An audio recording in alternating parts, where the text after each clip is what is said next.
mic. Friend of the show, let's bring in Bryce Eldridge. Let's welcome in Lee Jung-hoo from Rocky Mountain, North Carolina. He wears number 65, Landon Roop. Well, I appreciate it, Bill. I always enjoy talking to you. Let's welcome in Wade Boggs. Let's bring in Will the Thrill. He's the ace of the staff. Let's welcome in Logan Webb. Logan, how are you today? I'm doing good. Good to be on here. Welcome to Extra Innings with Bill Laskey. Giants sweep the LA Dodgers. Sponsored by Lunardi's Markets of the Bay Area. Quite simply the best. Right here on your exclusive home of the San Francisco Giants. KNBR, the sports leader. Henches comes in. Swing, and it's a bloop over the head of Devers into right field, base hit. Coming around third, Green, he'll score. The ball is picked up actually in foul ground in shallow right by Jung-Hoo Lee, and Hao Yu Lee holds it first, and he's gotten the hit to put the Tigers ahead. 2-1 Detroit. Welcome into a Sunday edition of the Extra Inning Post-Game Show with Bill Laskey. Well, the Giants started today with Logan Webb against Troy Melton, and it was a pitching duel as Logan Webb went 8 innings, only giving up 1 earned run on 4 hits. But the Giants' offense just couldn't get them a win, and the Giants only have scored 1 run in their last 19 innings as they were shut out yesterday. They got a run in the bottom of the 7th inning, and that was it. 1 run in 19 innings, and they only had 9 hits in the last 2 games. And the Detroit Tigers walk away with a series win as they go 58-60 going back into Detroit. And the Giants now are 49-69, the lowest on minus 20 games under 500, the lowest they've been in the 2026 baseball season. They did have opportunities to score in this game. When you look at what happened in the 2nd inning, Drew Gilbert hits a triple. Daniel Susac rounded out. In the 4th inning, this was when I really thought they were going to score some runs. Damas gets a base hit. Devers gets a base hit. It's 1st and 3rd and nobody out. They just could not score. In the 8th inning, it was bases loaded, and Devers was up. This was the key part of the game. And Devers hits into a 4-6-3 double play, smashing his helmet going down the first base line. And these are the key points when you have to look at Lee, Adames, Devers, and Eldridge, the top 4 hitters. This is where they're going to have to get those productive hits. Runners in scoring position today, 1 for 9, 7 left on base. The offense is dismal right now, and something's got to change. Either make some changes with some of the young players that just are not competing at the big league level. When you look at what happened from Susac, Cavanaugh, McCray, and Koss, you're looking at a team that's 1 for 14 in the 7, 8, and 9 spot. It's just not happening, and there's just not productive at-bats with a lot of the young players. But on the positive side, the pitching was there for the San Francisco Giants today, and Logan Webb threw a stellar game. He's not only given up 1 run in his last 14 innings, and he was on top of the game today. As I said, 8 innings, 4 hits, 1 earned run, 1 walk, 2 strikeouts. But he had 12 ground ball outs. The sinker was really throwing well, and the sweeper was there. 100 pitches he threw, 66 for strikes right there, and tells you his control was on. We talk about first pitch strikes all the time. 17 first pitch strikes out of 28 hitters. And this Tiger team attacked. This is a team that really doesn't strike out much. And they didn't today. They gave up, only had 6 hits, but they kept battling. Some good at-bats. When you look at what Logan Webb threw today, the sweeper, the sinker, the changeup, the fastball, the cutter, really a nice 5-pitch mix. And he was so economical. When you looked at how many pitches per inning, 9 in the first, 13 in the second, 14 in the third, 13 in the fourth. Then he dials in and only throws 7 pitches in the 5th, 19 in the 6th, and 11 in the 7th. And he finishes it out going 8 innings with 14. And that's just economical. That's what you go after. This is the type of pitcher that really goes after hitters. And this is what maybe some of the young pitchers needs to talk to. I saw an interview with Logan Webb this morning. It was on NBC Bay Area, and they asked him, who are you mentoring? And he brought him up. Landon Roop was the number 1 guy. He said, he's the type of guy that kind of follows me around, understands the game. And I think this is what Logan Webb's going to have to do. He's going to have to help some of these young pitchers get over the hump. And we talked about Landon Roop yesterday falling behind in one inning after he threw 5 beautiful innings. So he's got to help some of these young pitchers in the mindset of what Logan Webb can do. After that, Dylan Smith came in. What a gorgeous inning he threw in that 9th inning, punching out 3 hitters up, 3 strikeouts. Sam Hedges really threw well, and I'm going to tip my hat to him because he came in with the ghost runner on second base. Lee was up to pinch hit, a 3-2 pitch right off his hands, and he blooped it over Devers' head down the right field line. You cannot ask for a better pitch right there. And then Torkelson follows it up with a ball off the edge, a left-hander right off the edge, and he blooped it into left center field. The pitch selection that Hedges did was it was perfect. That's exactly what you wanted to do in that scenario he was in. But the Tigers ended up getting 2 base hits, and they ended up scoring 2 runs in that top of the 10th, and they pull out a win, and they pull out a series win. But something's got to happen on this offense. There are some players in AAA that are doing really well. Parks Harbor's one of them. And the other one I want to talk about is Turner Hill. Turner Hill's a speedy center fielder, right fielder. He can play the corners. He's got a 24-game hitting streak right now. He's leading the River Cats right now. He just broke a record with 24 straight games he got a hit. This is what I think the Giants need to look at. They need to look at a couple of guys in AAA. Those are the kind of rookies. Barracoda's down there. You know, you start thinking about some of the players that could help them, and I think we're going to see Barracoda coming up here soon. All right, 415-808-KNBR. Got a great show lined up. Of course, I think all the fans know I'm a big Tiger fan. I got to speak to Denny McLain. Denny McLain in 1968 was 31-6. He was a 3-time All-Star, World Series champion. He won 2 Cy Youngs in the American League, 2 times the American League wins leader. Going to talk to him, and just a great interview from me to him because he was my childhood hero. He was the one I watched pitch. And Denny McLain was just that type of guy when you start looking at 105 complete games. 105 complete games, think of it. And in 1968, he threw 336 innings, and he had 28 complete games. So I had a nice conversation with him to talk about his 10-year career. And the other interview I have is Bobby Evans. Of course, Bobby was the general manager, and now he sits aside of Buster Posey as one of the advisors. And we go back to the Wall of Fame. We talk about the 5 players that got inducted yesterday, and we kind of just circle around Bobby because Bobby was around them all. He moved them through the minor leagues, saw them in the big leagues, and saw the advancement that he did from the draft all the way up to winning the World Series. So those are interviews we'll be on later in the show. 415-808-KNBR. Let's get the phone lines ringing. A really good game today by the Giants. Just no offense, and I think that's the killer right now. The Giants just cannot get some clutch hits. And the youth, the young hitters, are just showing that they're not ready at the big league level. I'm Bill Laskey. This is the Extra Inning Post Game Show. More coming up right here on KNBR, the Sports Leader.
KNBR Extra Innings with Bill Laskey keeps the postgame rolling live right here. Sponsored by Lenardi's Markets of the Bay Area. Quite simply, the best. On KNBR 104.5 FM and 680 AM. The sports leader.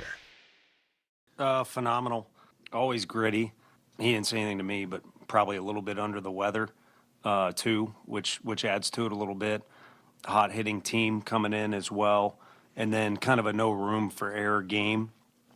And then he obviously was able to do so because he kept his pitch count down the way that it was. But, again, no room for error. And to get out of the eighth inning the way he did was kind of the exclamation point on a great outing. Back on the Extra Inning post-game show, Tony Vitello talking about Logan Webb and his performance today and what he did to keep this team in a 0-0 game against Troy Melton, who just really pitched well for 6 innings.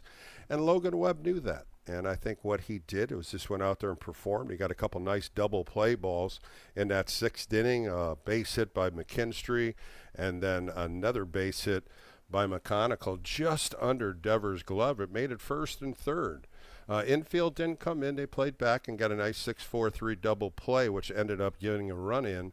And then he ended up getting Dingler to pop up to Devers at first base. But that was really the only inning that he really had any trouble with.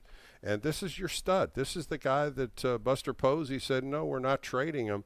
And a lot of reports are coming in that 4 or 5 teams were checking in on him, and Buster stood his ground. And this is what your ace is supposed to do. And he just performed utmost today. And he deserved a win, but he didn't get one as he went 8 innings. Brought his earned run average down to a 3.5. And as I said earlier, in his last 2 outings, 14 innings he's pitched, and he's only gave up 1 run.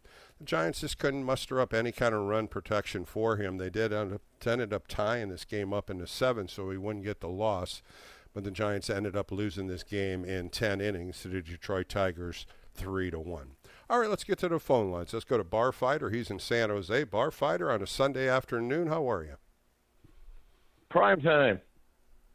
To all of How's my it going, Bar Fighter? To all my bar fighting fans out there, I just dropped a couple of new posts on. You can contact and follow me at SJ Bar Fighter on X.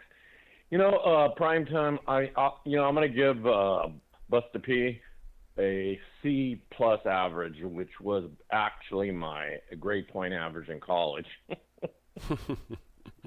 Is that about the trade deadline? Is that what you're talking about, what Buster did on Monday? Yeah, it's the trade deadline. I mean, he did the best he could do, so I'll give him a C+. Well, I'm gonna be different than that because I think he did get a great handful of prospects. Now, Bar Fighter, you and I know as well as all Giants fans, prospects don't mean anything until they get to the big leagues. But there is some talent that he picked up. And, he's still got a couple of guys that could help him at the big league level. But overall, he had to make the maneuver, and he did. And the maneuver was to try to trade and get some prospects. And he ended up getting some really young pitchers. They're all in Eugene right now. And all we could do is wait and see how they develop. As well as I do, it's all about, in professional sports, it's all about gradual development. Mm-hmm. And it's been going good. So, I mean, when you start looking at what they did from the All-Star break, a lot of movement from AA to AAA, Eugene to AA, and San Jose to to Eugene. They have had some good movement, and they've been playing good baseball in the minor leagues. It's just the next step. Are they capable of being big league hitters? Because we're watching these guys today and over the last couple, maybe week or so, these big league hitters are not big league hitters. This minor league staff of, when you start looking at Grant McCrae, Daniel Susak, Drew Kavanaugh, even Christian Koss, who's been up in the big leagues, they just cannot get to the major league at bats. They just cannot put the ball in play when needed, and the clutch hits are just falling off. Well, I mean, like I told you, I believe that Buster P, he basically, was like a C+ average, and that's what a lot of women have told me about me. But well, Barfighter, what did you think of the game today? Logan Webb pitched a gem, and I think what he did against the Detroit Tigers, who's really are competing to get in that wild card position. They won 3 series in a row on this 9-game road trip they were, and the Giants won the first game 5-2, shutout yesterday, and I thought today Logan Webb was that type of pitcher that he could have got a win if they ended up scoring, but they had a couple opportunities to score, and it just didn't happen. Yeah, Logan's the only star on this team. He's the only one that I see is, that's going to make is a difference maker. Well, we'll find out, though, Barfighter, but I thank you for the call on Sunday, and have a good rest of the Sunday. Let's go to Edward. He's in Walnut Creek. Edward, you're on with Bill Laskey on a Sunday afternoon. How are you doing, Edward? Hey, Bill. I'm doing about the same as I do when I watch most Giants games. I'm very disappointed, and my blood pressure goes up, but besides that, it's okay. Well, it was a good game today. I thought today was a very good game. The offense had opportunities, as I just told Barfighter. They just couldn't come up with that clutch hit. 1 for 9 with runners in scoring position really tells it all. And I look in that 8th inning when Devers hit into the double play ball. That was the guy you wanted up in that situation. Lefty, who cares? But I didn't think he should have swung at that second pitch. It was in on his hands. He could have waited again. Or he could have jumped on that first pitch that was right there, but it didn't go his way.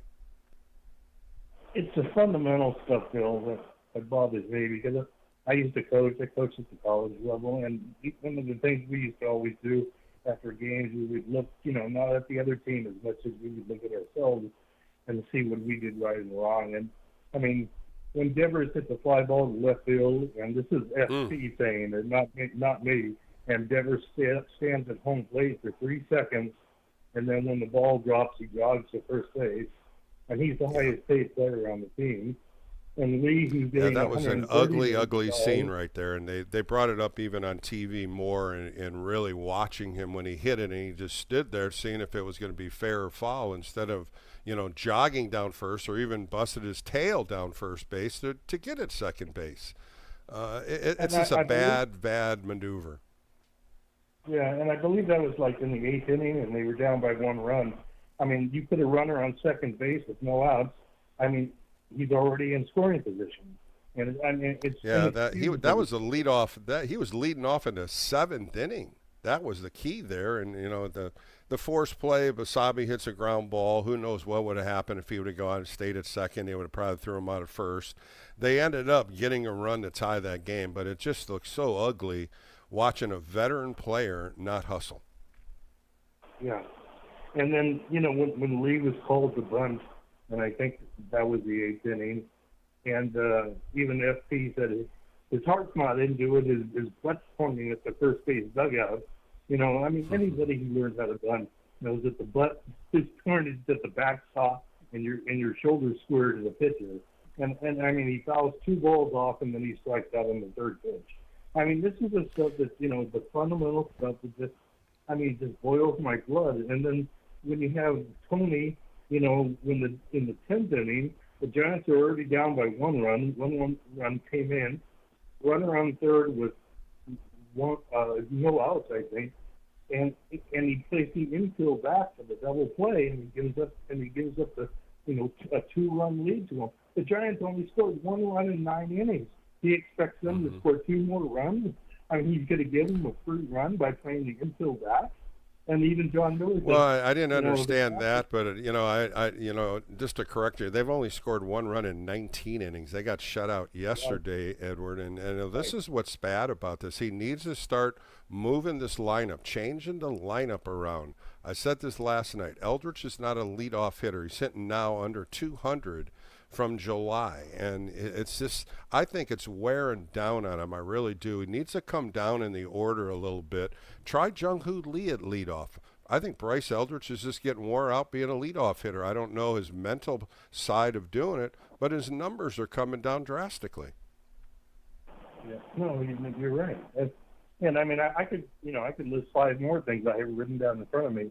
I mean, I won't bore you and your audience, but I mean, it's just the fundamental stuff. I mean, and I'm not exaggerating. I've seen the Green and Silver Sox play. I've seen the River Cats play. I've seen the San Jose play. I mean, you don't see the same mistakes at single A or triple A than you do at the Giants game. And it's really well. Yesterday's game, Edward, the fundamentals in yesterday's game were bad baseball. Missing fly balls, not having your sunglasses on when the ball's in center field with Drew Gilbert, missing cutoff people, throwing to the wrong base. That's fundamental baseball that should be taught in the minor leagues, and these guys should be instilled with that. You were a coach, Edward. These should be automatic, and I keep bringing back all the way back in the days, Edward, when you talked about Little League and the ball's hit to you, what do? And sometimes you have to maybe say that to these big leaguers because I don't think they know what to do if the ball's hit to them. I know. And in the old days, if you couldn't lay down the bunt, if I was in high school, say, playing, and I couldn't lay down the bunt, the next day I was out there before practice began, and my coach or another player was throwing me, 20 minutes of, 10 minutes bunting towards first base and 10 minutes bunting to third base. So, I mean, I agree. See the same mistakes over and over and over. It's like, in the old days, if somebody stands at home plate and jogs to first base when they could have had a double like Devers, and he's the highest paid player on the team, somebody gets in the space in the clubhouse. Whether and the other thing, too, is you got young players making these mistakes also, Edward, and that has to be pointed out, and the only way is to discipline them, sit them down one game. And if they continue to do it, then, let's change some faces on this roster. We've seen too many guys on this team that are not big league ready. And I think what I said in the beginning, when you start looking at Turner Hill, 24 games he's got a hit in Sacramento. He's hitting .350 right now. You got Jonah Cox, who's playing well. You got Victor Barracuda, Parks Harbor. Let's change some faces and change some energy with this team, and why not? Let's do it. This team is 20 games under 500. Let's get some new blood in the big leagues. But, Edward, you made some great points, and let's see if this fundamentals of the baseball side at the big league level gets any better. But thanks for the call. I appreciate it. All right, we're going to take a quick break. Got a handful of calls on hold. I'm Bill Laskey. This is the Extra Inning Postgame Show. More coming up right here on KNBR, the Sports Leader.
Bill is back. Fired up, bringing it, all excited. This is KNBR Extra Innings with Bill Laskey. Sponsored by Lenardi's Markets of the Bay Area. Quite simply, the best. Listen on your Google Home smart speaker by saying play KNBR.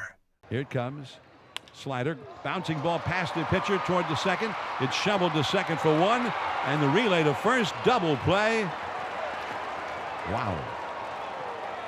So for Devers, that one was right down the middle of the plate, but he was only able to hit the ground ball with it, and it's been kind of a frustrating day for the Giants. They've had a couple of chances to score and came up empty both times, including just now.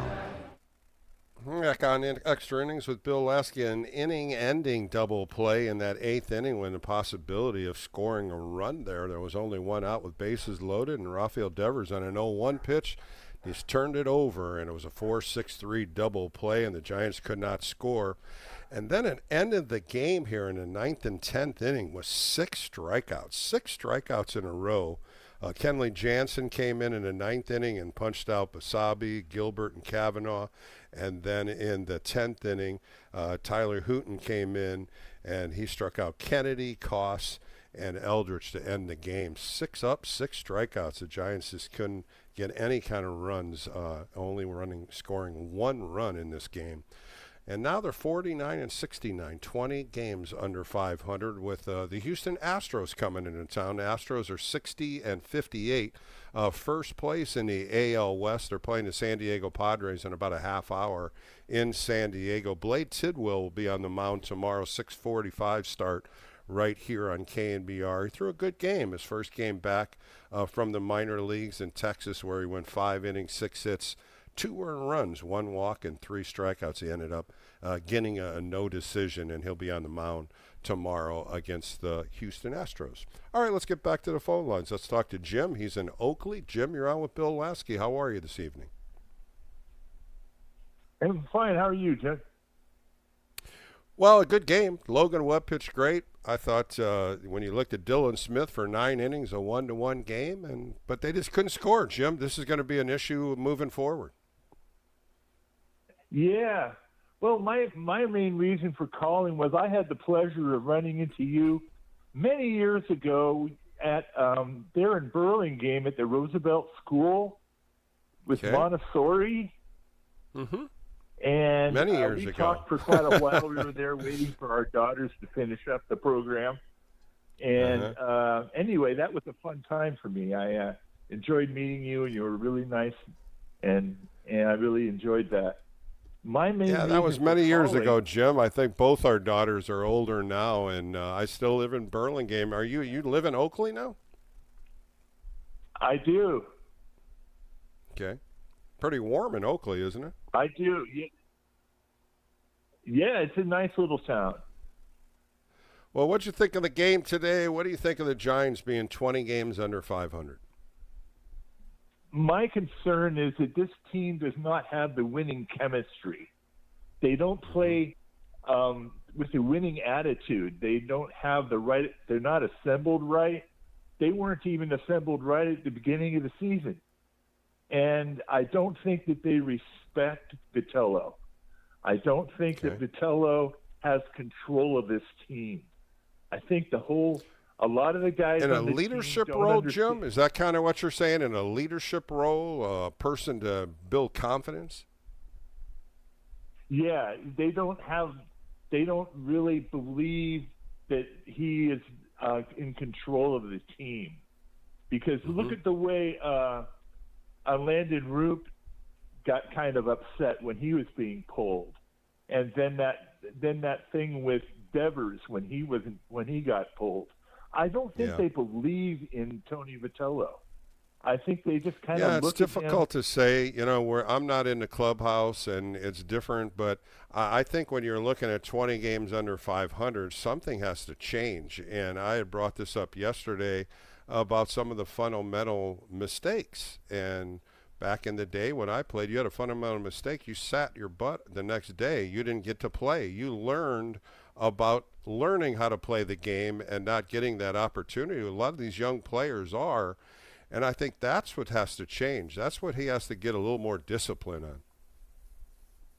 Isn't it something about Vitello that the players look at him and go, you didn't have to work your way up through A-ball and all of the minor leagues to get where you're at?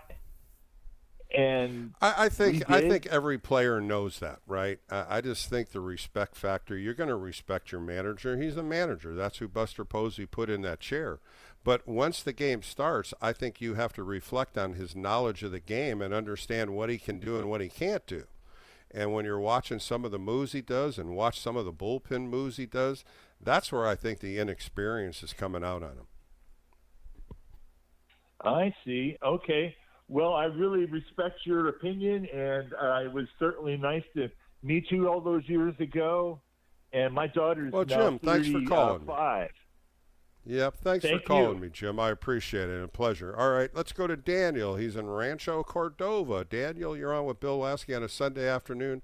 A tough loss by the Giants. What do you see of this Giants team moving forward? Well, I'm not excited to watch them anymore. I freaking loved watching Arias, and with his being traded away for prospects, I just I watched up to Friday, and I just don't have the energy or desire to watch them right now.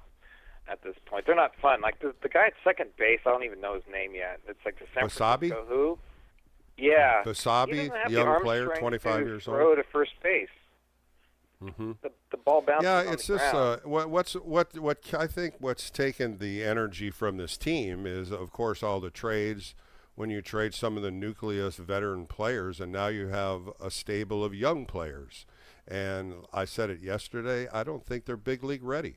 And you had two great pitchers from the Tigers pitch yesterday, and Jackson Jobe, and today Troy Melton, and you saw him just carve them up. There was no adjustments. They couldn't hit the high-velocity fastballs. And that's why I'm saying, if this is what we're seeing, these guys have had opportunities. Let's switch some faces around.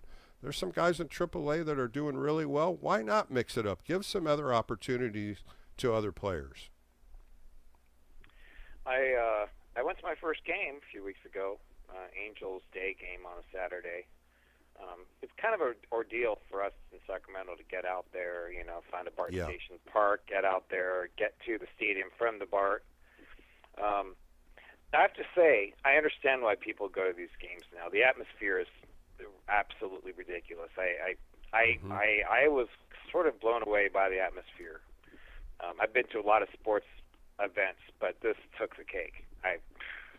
Yeah, good fan base. That's what it really comes down to, Daniel. It's a good fan base. They come out to see good baseball, and I think that's what's depressing on it. When you see a game like yesterday with so many fundamental errors and you get shut out and you only had 2 hits, it was just depressing. And you had a couple young pitchers go out there and the Tigers carved them up. But you got to change the attitude. You got to change the energy somehow, some way. Well, I don't think it's the coach. I think people like to armchair, analyze things, but it's the players. Because really, when it comes down to it, they're on the field. He's on the dugout watching. They're making their mistakes, not because of him. He's not forcing these mistakes. They are, and it's youth and inexperience, and I don't know. That's what we're going to see now, right, Daniel? This is what the makeup of this team is for the next 2 months. And how bad is it going to get? How ugly is it going to get? Can they clean it up? Can they get some life in this team? Because right now, the last 2 games, there's no life in this team. Logan Webb pitched his tail off today. And that was the kind of pitcher that you wanted to see against the Tigers, especially with Troy Melton, who's just been pitching dynamic for the Tigers. And he performed extremely well. I was just glad he didn't get the loss 1-0. That would have been disappointing, him going 8 innings. And I think you just got to go off of that and seeing what, Blade Tidwell does tomorrow. And maybe another young pitcher jumps in there. It is going to be ugly. It is going to be a trying time for Giants fans to watch this team. Am I the only one upset about the trade window? I mean, I was kind of hoping we would get some big league talent, like actual big league players. I was hoping to Yeah, get. you know, I had a good discussion about this on Monday night when all the trades went down. But this is what the trade deadline does. The bottom feeder teams aren't going to trade to get big league hitters or hit pitchers. The bottom tier teams are going to bulk up the minor leagues with a young talent and prospects, and that's what they're doing right now. You know, they still got a good player from Boston. Of course, he's injured. You got a pitcher in AAA that came over from the Braves, but nothing that's going to knock your socks off. But I think what they did is he just kind of looked to see who he could move and see what he could develop for A ball with the pitchers that he has. But usually the bottom feeder teams don't go trading for big league talent. Well, that's too bad because, you know, they have the money for it. They have the money Sure. to trade for good talent. I'm sure there'd be talent out there that would be willing to say, listen, I want to take credit for turning this team around. This was a bottom feeder team, Yeah. and I came here and I helped kick some butt. And look at us. Look at where we became. Well, the one player, I would the think one that. pitcher that I was looking at, Daniel, was Luke Weaver from the Mets. Here's a guy that could be a next year closer for you. He's got another year on his contract, and I thought that was one guy. I mean, he ended up, I think, went to Pittsburgh, I do believe, and they didn't give up much for him. And here was a guy that maybe you could have slid in here and had him in your back pocket for next year. That was one name that I was hoping that maybe Buster was going to look at to build that bullpen, and maybe that could have happened, but it didn't. And, you know, he's just going to have to redo this pitching staff in the offseason, and he's going to have to really build it with some free agents. Well, one last thing before you hang me up.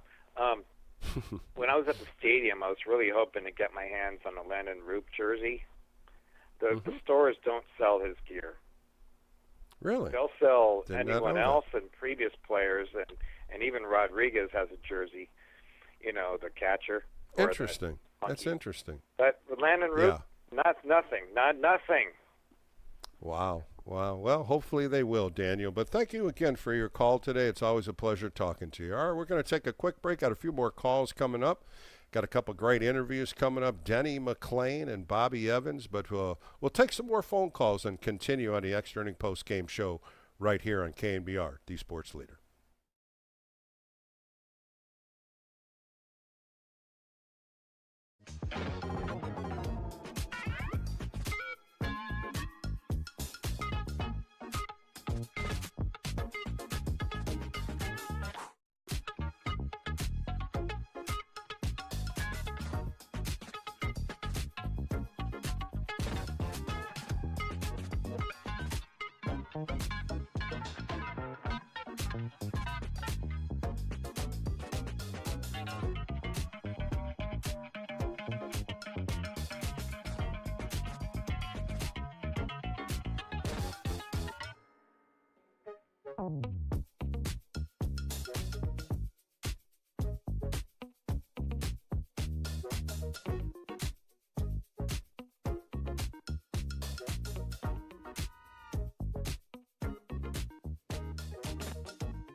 The game may be over, but we know you want to talk more ball. So KNBR Extra Innings with Bill Laskey continues. Sponsored by Lenardi's Markets of the Bay Area. Quite simply, the best. We are KNBR 104.5 and 6.8, the sports leader. And I don't think anything major of note, but Susak, X-ray's good. Just a contusion there, and it was hard to tell if it was a stinger where it was just numb for a while, kind of like you hit your funny bone or something and eventually it goes away, or if it's something that was going to linger. And probably the contusion just kind of shut everything down, working around it. So doing the at-bat wasn't going to – and for him to stay back there was a little bit more of just his toughness and stubbornness, and then also him and Webby kind of hooked up there. But there was no way we could do another at-bat.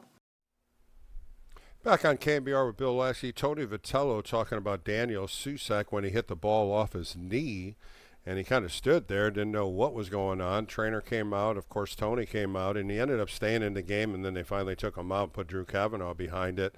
He'll be sore, no question. The x-rays were negative, so there's nothing broken, but as a catcher, as much as you squat during a game over 200 times, I always say that because it seems that way with warm-up pitches and then warming up the relievers coming in.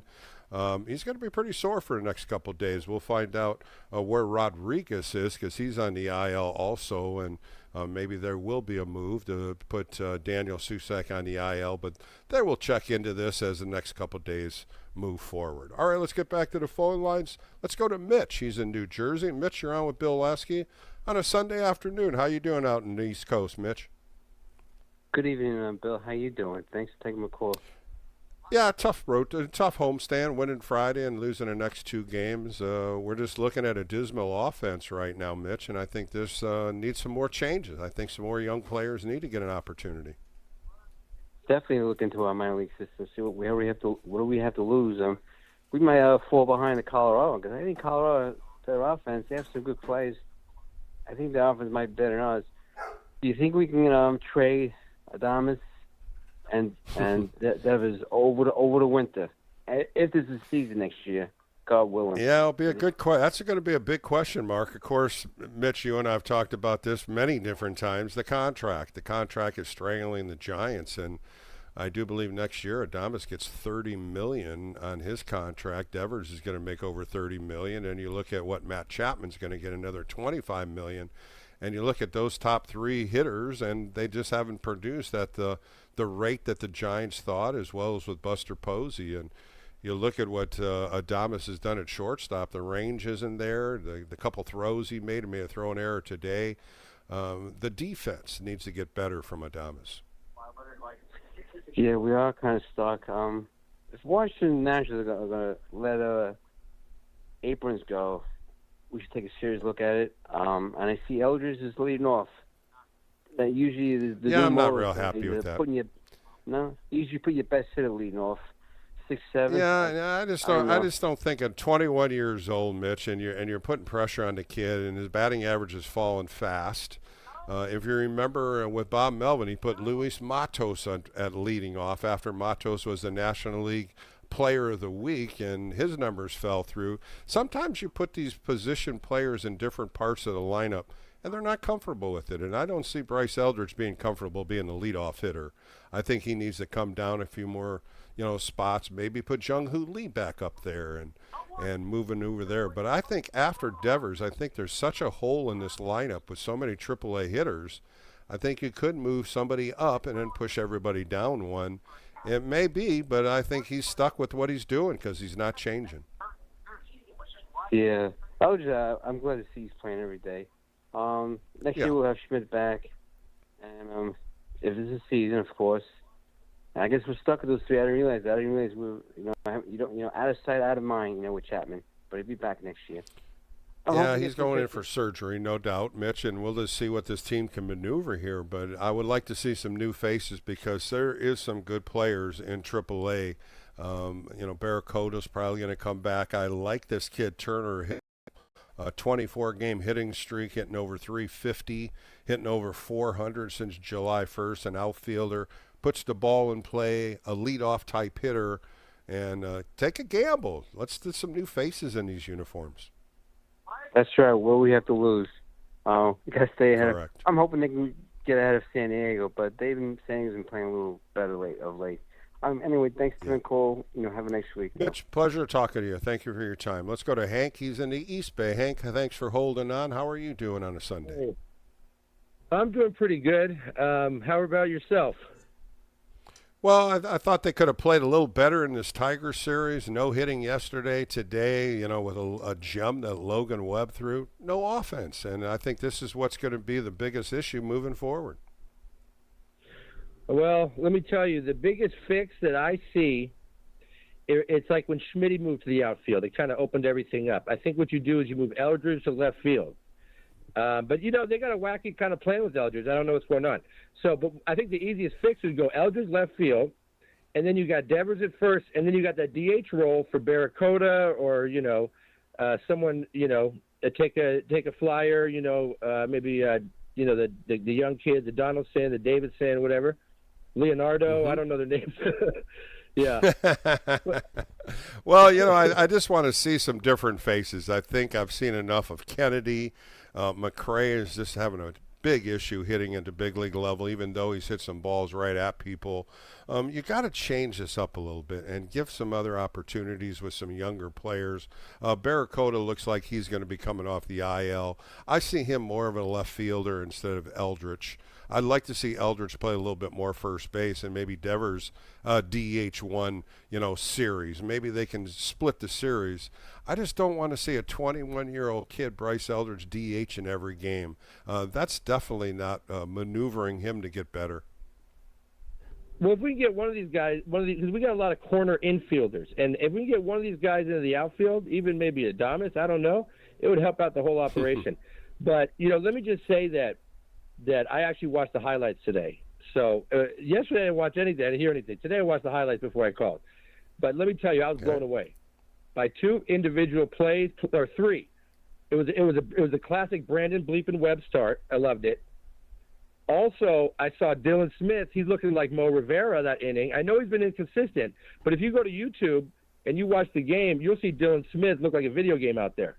Amazing. Oh, he was nasty today. He fell behind on a couple hitters, and he came back with a good sharp breaking ball and then throwing 97, 98. And he threw one pitch, and even Kruk and Kipe said, we never knew he had a two-seamer, but he's got one now. Yeah. but 3 strikeouts, and he threw well in that 9th inning. Yeah, and also I got to give a shout to my man Gilbert, who made the schoolyard play of the year. Amazing catch, and I just want to give a message to Giants fans out there. First of all, I want to say, New York, if you're out there, you can listen to the postgame and pregame on YouTube. So I want to get the New York Giants going again. And the other thing I want to say is that when you got a tough season, when you're in last place or maybe second to last place, you just got to treat it like your kid's playing, in the Sandlot or something. You just want to see a moment of greatness. You just want to have a moment you can talk about for a few weeks. And just have fun out there. Yeah, and I think that's exactly right, Hank. You got to give these guys a little rope, but at the same time, you're seeing things at the big league level with the fundamental mistakes, not throwing the right base, Absolutely. Making base running errors. Those are the things that need to be cleaned up.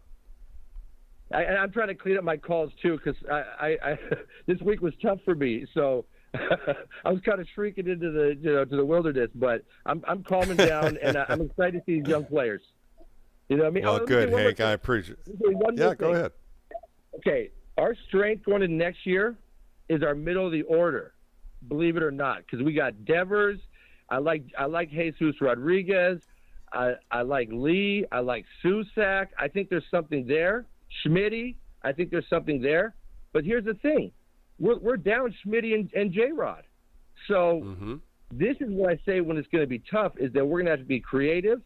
And, we're going to be that's why I want to see Eldridge in the middle of the order. I don't, we got to hold our hitters. I do too. So, Hank, I want him. I want to get him out of that leadoff spot. Put a AAA guy to put Bazabi up there. Put Gilbert up there. Put McRae up there. Put somebody up there and put Eldridge down where he belongs, because it's killing him. And his average since July is almost under 200. Yeah. Well, anyway, great talking, Bill. I consider you a friend, and I miss Candlestick.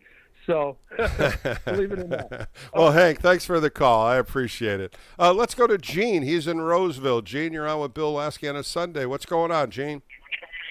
Hey, Bill. This is my 79th year following the Giants. Johnny Mize was my hero in 1947. Wow, congratulations, my friend. You've watched some baseball. It's the only team I've ever followed, and the reason I'm calling is I want to find out why Posey, Madashian, Bear keep praising the job that Vitale is doing. I see the same mistakes that occurred the first 2 weeks of the season occurring now. They bring people up that didn't start the season with them. They didn't make those mistakes in Sacramento. They come up to the big leagues, they start making those mistakes. Yeah, I agree with you. And the fundamental mistakes are obvious. They're things that you're saying, what are you thinking about if the ball's hit to you? What are you doing there? The base running blunders also, and not throwing to the right base from the outfield. And there has been so many little fundamental mistakes. And I was doing my show last night, and I said, you know what? They get out there every day and hit fungos and hit ground balls, and they do all the drills the right way. But it's that in-game pressure, and you know what I'm talking about, Gene. When the in-game happens, the structure changes with these young players, and I really believe it stresses them out. I don't think they're big league ready, especially when you're looking at 35,000 fans up there, and you go on the road and you got teams, getting in your ear. It's a tough situation for young players, and, you see enough, and I think they need to see more. Yeah. Well, you know what I'm worried about, Bill, is the fact that Vitale and the coaching staff was hired to improve on Melvin and the things which they have not done. And whether it's the players, whether it's in there, for whatever reason, there's no improvements. And I guess really my question to you is, what good feature can you tell me about Vitale? Because I am concerned about the young people coming up. I'm right there with you, Gene. I'm really right there with you. I say it's 50-50. I don't think he's, making me say he's the greatest manager in baseball. His first year was very positive. I don't. And I think there's a lot of growing pains that he's going to have to learn. And coming back next year, if there's a baseball season with the strike looming, he's going to have to get better. And I think the biggest part that he is really not that good at is pitching, learning the bullpen, learning roles out of the bullpen, starting pitchers, push them a little farther. The pitching part of the game, you can see that that's where he's weak at. And with Message being a pitching coach, I would love to see him get involved a little bit more. We just don't know what goes on in that dugout. And, things just didn't manufacture the right way for Tony Vitello his first year. No. Okay. Well, anyway, that's that, and that was the reason that I called, because I'm not a fan. I thought when the 1985 season with Davenport, when we lost 100, was the bottom. Right. I don't think so. I think this is the bottom. Yeah, you know what? We're going to find out with 69 losses and they're 20 games under. How deep is this going to go before there are going to be some changes, if there's going to be any kind of changes? But I just think this roster has to be changed. Some of these guys need to go back to AAA, and some new faces come up here and get a little more energy in this team. This team just doesn't have a lot of energy, and I would think with younger players you would see a little more rah-rah stuff, get them going, push them a little further, get them in their ear a little bit, but we just haven't seen that yet, Gene. And you know what? We're just starting the second full week of August, and we still have a good 6 to 7 weeks of baseball. And I just want to see fundamentals get better and some better hitting. But, Gene, thanks again for calling in. And, boy, I tell you watched a lot of baseball, and I appreciate you buzzing me tonight. Thanks. Bye. All right, we're going to take a quick break. Come back and have a couple more calls coming in here, clear the board, and play a couple of great interviews. As I said, Denny McClain and Bobby Evans coming up. But we'll take a quick break, finish out the board, and talk more Giants baseball right here on KNBR.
You're listening to the former Giants righty. It's KNBR Extra Innings with Bill Laskey. Sponsored by Lenardi's Markets of the Bay Area. Quite simply, the best. Heard on your Apple HomePod by saying play KNBR.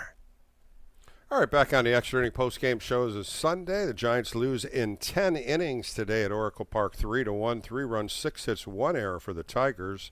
1 run, 7 hits, and 1 error for the Giants. And when you look at a 3-game series where the Giants won on Friday 5-2, they got shut out yesterday 8-0, and then today they lost 3-1.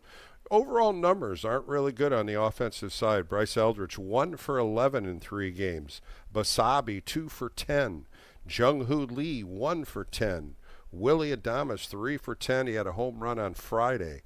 Devers, 3 for 11. He had a home run on Friday. Susak, 0 for 8. Then you go down to Gilbert, 2 for 10. He had 2 hits today. McRae, 0 for 5. Koss, 1 for 10. And overall, they scored 6 runs in 3 games on 14 hits. So not positive numbers on the offensive side.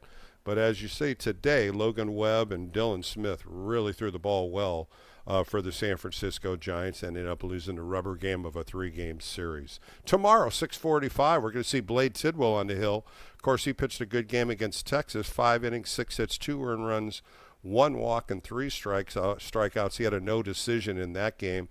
And the Houston Astros will be here. They're ready to start their game in San Diego. They're 60-58. They're winning in the AL West. All right, let's go to Mountain View and talk to Will. Will, we're on Bill Laskey on a Sunday evening. How are you, Will? Hey, good. I just wanted to change things up a little bit. I was talking to my daughter. You know, these kids are all on AI, probably more than the older generation. I'll just speak for myself. And when they traded Arias, she said, Dad, do you realize that they gave up, from an analysis standpoint, 1.55 runs per game over a season? And I respond, I go, well, that can't be right because, you know, his RBI percentage. And she says, yeah, but you're not factoring in how much he scores, how much he gets on base, not just how many runs he drove in, but how many times he was in scoring position and got drove in. And I'm like, oh, my God, I guess you could be right. So I thought that was right. That's fantastic. How old is she? 30. She's 30. I'm going to get her to do my analytics on my games here. You know, she's absolutely right when you look at what he did. 324, 136 hits he had in a Giants uniform, 23 doubles, 7 triples, 4 home runs with 10 stolen bases. And I loved him when they put him at the top of the order. I didn't like him in 3-hole or 2-hole. I liked him being a leadoff hitter, even though the Phillies have him in their cleanup spot because he puts the ball in play. But she's absolutely right. He was that guy that got on base and really had the offense moving for him. And you can see how much they miss that in this lineup now. You know, the risk is going to be, it's always a risk. You give up a bar of gold, and you say, okay, but I'm getting 3 bars of silver, right? But the silver ain't always silver. It could be tin. It could be aluminum. You know what I mean? Right. So it's going to be fascinating. And when you give up a player like, I know Buster was just wringing his hands over that decision. You know, the fans loved him. You're getting away a great image, So it's high stakes pool, but you know when you're at where they're at, you gotta do things like that. So hopefully he turns in. I'm isolating him, but hopefully he turns into something of a few players that have a shot. You know, you just don't know. Yeah, that's the only problem, Will. You know, you see prospects, right? You hear the word prospects, and you start thinking, hey, these are going to be good guys, but you're not going to see them. You know, they're in Eugene right now. It's going to take them 2 or 3 years to really prevail in moving up. And that's what's the big word, prospects, because it's just a name right now. The numbers are what you're seeing, and you start seeing some video with them. Yeah, they all have good qualities in them, but it's going to take a while for some of these guys to make it to the big leagues. Had Did I lose you? Like his first. Oh. No. Who's the big tall guy? His first hit, he hit it into the bay. Who was that guy again? Bryce Eldridge. Eldridge, a 21-year-old. Where do you see him going? Do you see him really becoming an it player? I do. He's got the qualities. I just don't like him in the leadoff spot. It's something that he's uncharacteristic of him being a leadoff hitter. He's more of a guy in the middle of the order, and drive the ball. Right now, he hasn't done anything since they put him there, and his numbers are falling fast. He's under 250 right now. It's too much pressure on the kid being a leadoff hitter, and I know they want to get him at bats, but sometimes when you give him at bats like that, when he's uncomfortable, the numbers just don't come out of him. I go back to Luis Matos when they put him up as a leadoff hitter, and it just destroyed his whole mindset of a hitter. He was a National League Player of the Week, and they put him into the leadoff spot, and he went straight down the sewer. He just couldn't hit in that spot.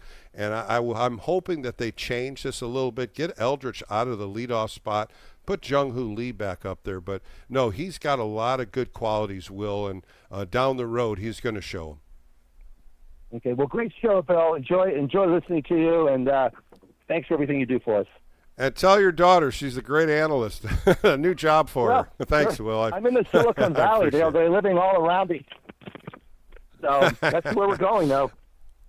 Excellent. Thanks, Will. Let's go to Jim. He's in Lake Tahoe. Jim, you're on an extra inning post-game show. What's going on up in Lake Tahoe? Beautiful country. Yeah, I just wanted to reach out to you, Bill. Was at both games yesterday and today, and on my way back to Lake Tahoe. You know, I just don't understand as being a season ticket holder since 2011. Why? Go ahead. We put Buster Posey in the position that he is. I reached out to my sales ticket rep, and I've been complaining since before the All-Star game. I get information that says, yeah, your information has been passed on. I asked if I can talk to somebody in the Giants organization, and I get nothing back. Mm-hmm. Extremely Yeah, it's frustrating. tough to do that. Yeah, it's tough. It's tough to reach out into the baseball operations or even talk to somebody about what the moves are, what's their plan moving forward. I feel for you because the product on the field right now, after they made all these trades, is going to be young talent and what they can do at the big league level. And some of these guys are not big league talent. They aren't. And they're pushing them up here, and they're being exposed. You saw it yesterday in 2 hits. And today they had ample times to score some runs, and the runners in scoring position 1 for 9. You know, Logan Webb should have walked out of there with a win today, and he walks out with a no decision. And you go into extra innings against one of the top teams in the American League. And moving forward, Jim, I just don't know what they can do to improve the offense.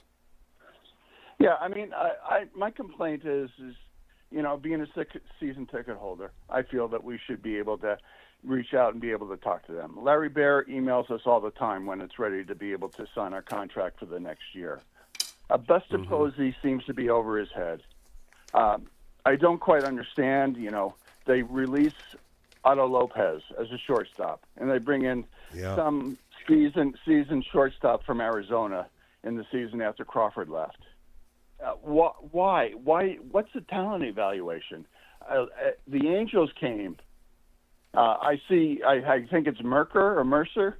I mean, batting 300. Wade Meckler? Wade Meckler. Yeah, Wade Meckler is who you're talking about. Right. Yeah. I mean, he's playing for the Angels, and he's batting over 300 when he was here visiting us. Why wasn't he brought I'm right up? there with you. I mean, there's been some players, Jim, that have gone in different uniforms and really produced, and you just don't know why. Otto Lopez was a guy I really thought had a chance when they took him to spring training as a non-roster shortstop. They needed hands up the middle. I just didn't think they had plans for him, and he ended up getting released, and he moved on. And look at him now; he's in the top 3 best hitters in Major League Baseball, and they just didn't give him that much time. Or they didn't think he was big league ready, and he's proven them wrong. Yeah, I mean, why did Buster Posey fire a classic manager who got us to 500 ball last year, and then give a vote of approval to our current manager when we're 15 games under? Why is Buster Posey still in that position? Why is our manager still in that position? I mean, Philadelphia. Yeah, well, that's what Buster did, though, Jim. That's what he did. And the question that I would like to ask Buster, he gave an extension for 1 year to Bob Melvin, if you remember that, right around July last year, that he was going to come back. And then at the end of the year, he decided that he was going to move on with Bob Melvin. And that kind of confused me, as well as some of the coaches that were on his staff. They all thought they were going to come back.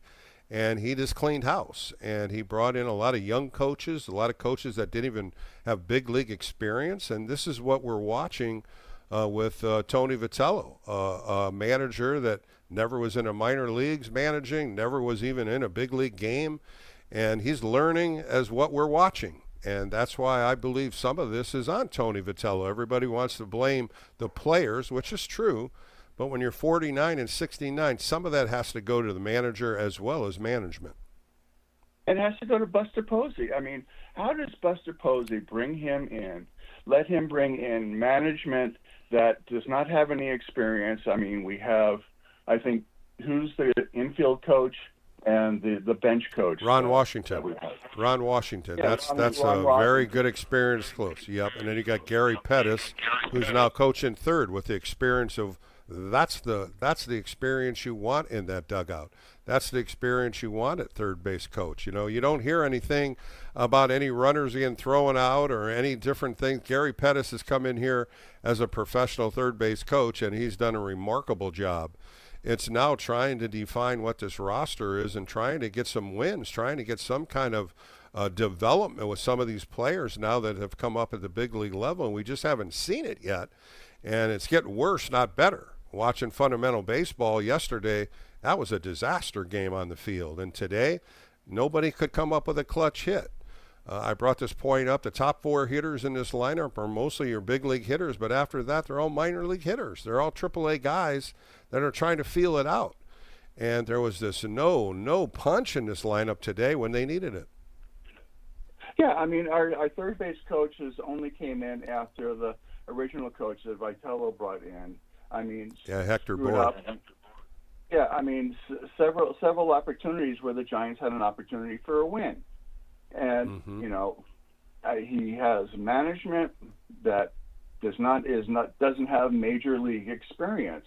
And what can we expect? I mean, I'm just totally frustrated. I'm right there with you. I'm right there with you, Jim, because I would like to know the learning curve of what we know about Tony Vitello and what he could do at the big league level in his first year. And I would really like to ask Buster, what was he expecting? What was he thinking about when he made this move when there was other managers that could have possibly jumped in that seat and maybe had Tony Vitello as a bench coach the first couple of years to learn a little bit more. But putting him in that pressure point, putting him into this pressure manager situation, it just has not worked out. I mean, we came into the season with their talk about being a playoff team, being one of the last 3 making it into the playoffs. And that was the expectation that management sold. It hasn't happened. We bought the tickets. Yep.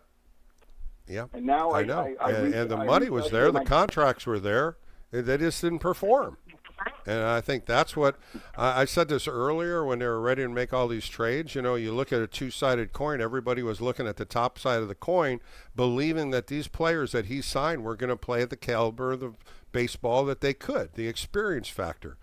But when it turned over to the other side of the coin, it didn't work. And there was nothing to back it up. There was no second option of if this guy failed, what's next? And I throw that to the bullpen when you had Ryan Walker as your closer. There was not another option behind him. And that's where that bullpen just failed immensely. And that has been one of the biggest holes that Buster Posey never filled. What do we have our rookie first baseman doing the DH and our existing first baseman playing first base when he's got skill at third base that he could go in there, take over that position, and we could put in a much stronger hitter for the offense than Koch at third base. Yeah. Why not we use Well, there's ways that you and I could figure it out, Jim. Power? You know? Yeah, there's Why ways is our we could manager- figure it out, but they just don't see it that way, Jim. They're putting their position players the way they want them, and that's where Eldritch is a DH at 21 years old. I want to see him play. Let him play some first base. Put Devers as your DH, or like you said, put Devers at third base. See if he can play some third base. But Jim, great stuff. I appreciate the call and safe travels back to Lake Tahoe. You're living in God's country, my friend. It's beautiful up there. And Well, thanks, Jim. Thanks for your call tonight. Good points on a lot of things. All right, coming up next, I sit down with Denny McLain. Denny McLain was the last 30-game winner, and that was in 1968. My boyhood idol. I watched Denny McLain pitch for 10 years at the major league level, and I caught up with him. What a great conversation I had. Of course, a 3-time All-Star, a 2-time AL Cy Young. And we sit down and talk some pitching next, right here on the Extra Inning Postgame Show. Denny McLain and I wrap it up. All right, coming up next, that's right here on KNBR, the Sports Leader.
This is KNBR Extra Innings with former Giants right-hander Bill Laskey. Sponsored by Lenardi's Markets of the Bay Area. Quite simply, the best. Hear him on your Apple HomePod by saying play KNBR. Play KNBR. Welcome back to the Extra Inning Postgame Show with Bill Laskey. I'm delighted to bring a guest on. He pitched 10 years in Major League Baseball. He was a three-time American League All-Star, a World Series champion with the Detroit Tigers in 1968, American League Most Valuable Player in 68, two-time AL Cy Young. Let's bring in Denny McLain. Denny, how are you today? I'm fine, Billy. How are you, pal? I'm doing great. Thanks for joining me, and what a great career you had in 10 years. But the game has changed for pitching, and I want to talk about complete games. You were just fabulous at it. 105 complete games in 10 years. The mindset was different back then, Denny. How did you prepare for a game, and how did you get through 9 innings? Well, it just was expected of us. I mean, it was that simple. And, you know, back then, if you did not keep your end of the bargain up, you weren't going to be there very long because they owned everything at that time. You know, all the players, all the shoes, all the spikes, all the hats. I mean, everything they owned. And so you had very few choices about trying to get out of there. But, and you know what? It drives you, I was going to say it drives you to drink, but it drives you to drink in a sense because you know every time you go out there, your job is on the line. I mean, it's not like you could go out there for 4 or 5 starts at 5 innings apiece, and let's say 3 out of the 5, you got the poop scared out of you and knocked out of the game. I mean, that didn't happen back then. If a guy didn't have his stuff, the manager would come out and maybe lose a little temper and what have you, but nonetheless, he would do what's necessary. For instance, it brings me to a real good story. It's all about bunting. It's all about hitting. It's all about hitting and running and hitting, hitting the cutoff man. Where the hell are the people that used to teach this? Yeah, fundamentals of the game. That's what you're talking about, Denny. The fundamentals have just kind of been secondary. That's right. And Billy, I'm telling you what, I'll bet in a month of ball games, I'll bet we don't hit 25% of the cutoff men. Yeah, the fundamentals definitely have changed. And the same thing about pitchers covering first base, turning to get a double play, fielding the ball on bunts. It's secondary. It wasn't priority like when we pitched. But I want to go back when you started, Denny. You grew up in Illinois. You ended up going to Mount Carmel High School. I certainly did. Was there somebody that you looked at the big league level? Was there somebody that you just wanted to watch all the time pitch? Well, yes. There was a guy by the name of Bob Rush. He was a pitcher with the Cubs at the time. And this is how he became my idol. In my entire years of living in Chicago, we went to one baseball game. We didn't have any money, for God's sake, so you took your shots where you can. And my dad come home the night before and said, hey, we're going to a ball game tomorrow. I said, Dad, how are we going to go to a ball game? I got to go to school. He says, you're not going to school tomorrow. You're going to see the Cubs. I said, oh, boy, oh, boy. So we all jumped up and down. We got in the car the next day and went down to the ballpark. And the first couple of innings were not too exciting, but we were in the club. We were sitting there. We're looking at all the players, all the pimples they got on their chin and their hair and their ears. Everything. The other thing too, Denny, where you were at a major league game. That's something that you were excited about. Same thing when I grew up. That's right. And you didn't have that many chances to go. And of course, television wasn't every day like we see it now. But at Mount Carmel High School, you played shortstop and you also pitched. And boy, 38 and 7 through your high school years. How'd you like playing shortstop? Well, my dad said I had the worst hands in the history of mankind. My dad was not good for your courage. As a matter of fact, when I played in the Little League, the first game of the season, this is the first game they'd never seen me play except in practice. And somebody said, well, get McLain. He'll field the ball for us, and then we'll go from there, whatever it was. So they got McLain and put McLain on first base and started hitting ground balls to him. This is an 8-year-old trying to catch a ground ball. And I can tell you that out of 25 balls that were hit to me, I missed 20. Not a great breakthrough. No, it wasn't And that good. They and I'm probably said, telling get him you, off the infield. my dad said, I don't think we have to worry about it, but do you have a cup? I said, what do you need a cup for? You need coffee, tea? What do you need? He said, you don't know. I said, what do I know? I don't know I don't know what you know. And he said, well, you and I will have a little father and son talk tonight. I says, okay. So I said, so this got something to do with mom. And he said, yeah, kind of, but he said, we'll do it at home. I said, okay. The next inning, the ground ball is, people hit the ball pretty hard if you just lay the bat out there.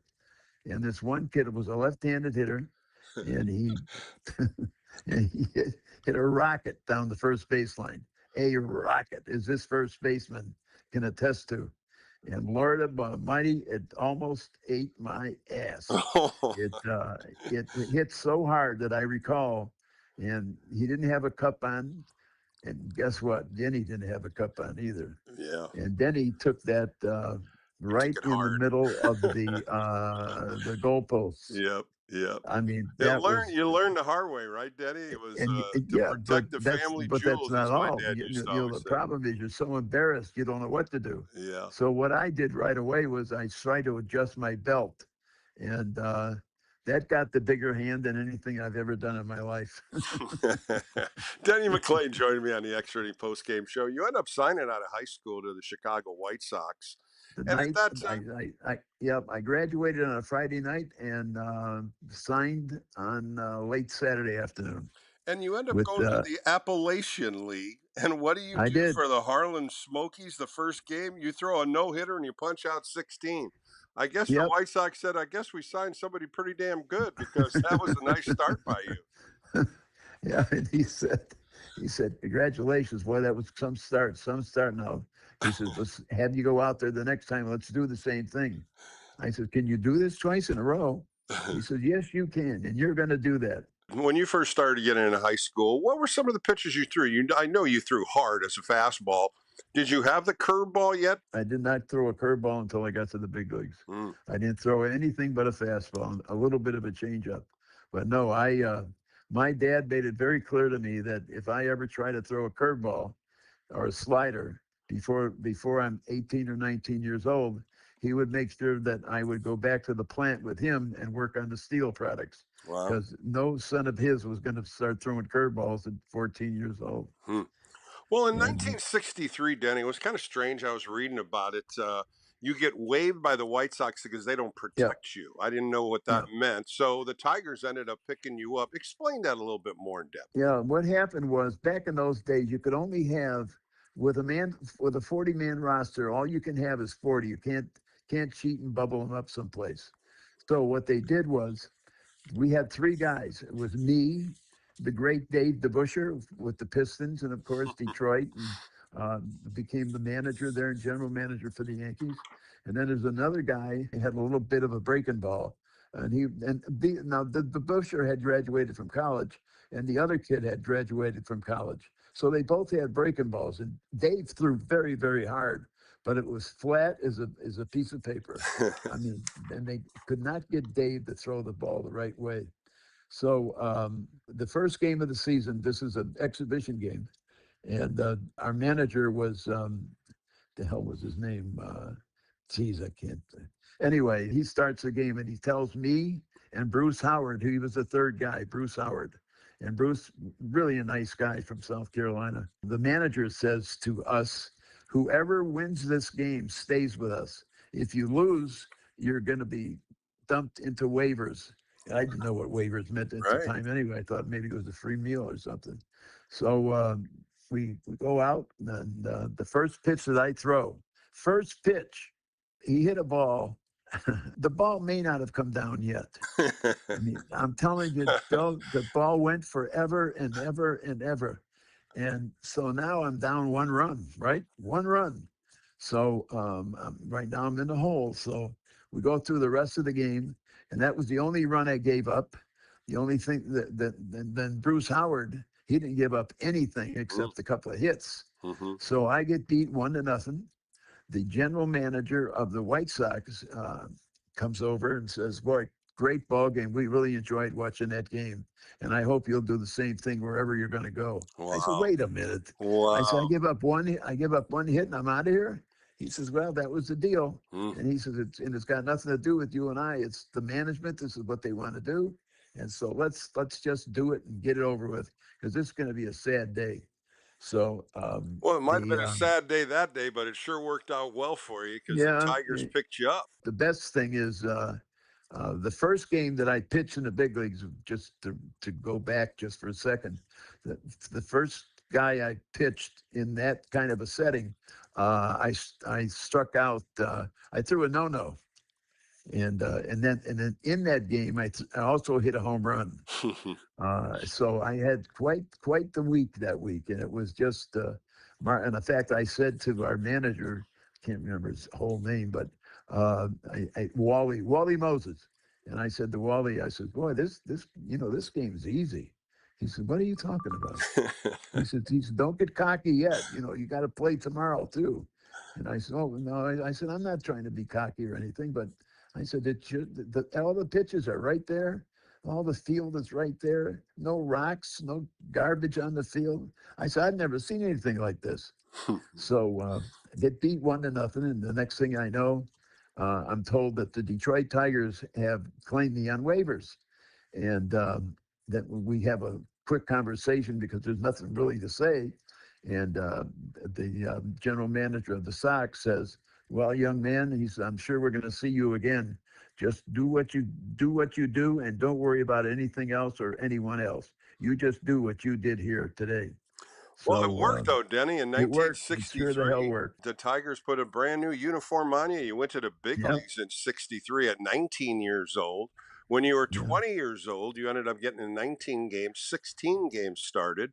And Yeah. then in '65, it started working out for you. You ended up being Oh, yeah. 16-6, 2.6 earned run average, 29 games started. We talked about it, 13 complete games, 4 shutouts. Everything started working, over 220 innings Really that did. year. You were Yep. consistent. So how did you become this so consistent at 21 years old in the big leagues? Well, I got a couple of rules I'll tell you about for pitchers, and these are the most important rules that I ever had as a pitcher myself. And this is what my dad used to tell me all the time. Number one, first pitch, strike. Don't worry about it. First pitch, strike, and that's it. Period. Don't want to hear anything else. And he says, never throw a curveball until you are physically able to do it. In other words, nobody coming out of high school at 16, 17, 18 years old is going to be able to throw a real curveball because they don't have the buildup yet. The body is still a child's body. That's right. And that takes some time, as you know. I mean, you were a pitcher, you did well. And the bottom line is that's what you have to have when the nuts start to nut, right? Right. That's what you got to have. So true. So and it's all about from the waist down. It's all about legs and butt. That's what it's about. And my dad preached that to me every day of the week. I mean, if we're having dinner, he's going to start talking about what happens when you got your cup on, Well, the other thing too, Denny, your physique was strength. Your legs were strong. Yeah, You that's really right. had a nice body for a pitcher. I mean, your motion was fluent. The way you had to follow Oh, through, yeah. everything was fluent. You threw strikes, and that was the biggest thing that I remember watching you pitch back in the day. In 1966, you made your first All-Star team. You were 20-14 that year, 264 and a third innings. These numbers don't lie. The innings are there. 38 starts. Now you're pushing every fifth day. How did you enjoy Yeah. pitching at that? And how did you get your repertoire so consistent again? Well, again, it's practice, practice, practice. How do I get to Carnegie Hall? Practice, practice, practice. And, also I've got a music degree, if you didn't know that. I do. And I was getting to that later. and that's my baby, because I've been playing that for 70 years. And that was my fun. I mean, that was fun. And then fortunately, when you get the exposure that I got once I won 30, I mean, we could do anything we wanted to with baseball. You here for a dinner. Somebody will ask you to go to dinner here. build a, they give you balls to sign, they give you everything. I'm a little mixed up here, but I can tell you, no matter what it was available. Yeah.